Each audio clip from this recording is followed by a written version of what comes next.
मित्रांनो, हाथरस येथे एक घटना घडली, उत्तर प्रदेश।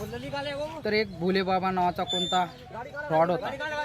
तर त्याने सत्संग होता, पहिले अशाच रिकामे काम करायचा, पण त्याने काय केलं तर तो भोले बाबा म्हणले। हे लोक असं देवाच्या नावाने धंदा करताय, बिझनेस करताय।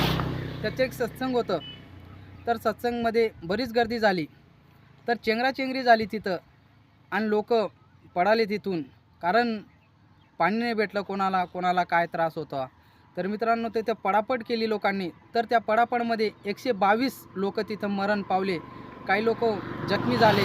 तर मित्रांनो, असे भोले बाबा हे बाबांच्या नावावरती जे धंदा करताय, बिझनेस करताय, यांच्या नादी लागू नका, फसू नका, कारण यांच्यामुळं आपण सत्संग बघायला जातो, हे तर निघून जाता, पण यांच्यामुळं आपल्याला त्रास होतो। काही लोक मृत्यू पडले, काही लोक दवाखान्यात आहे, आणि तिथं प्रशासन जे त्यांनी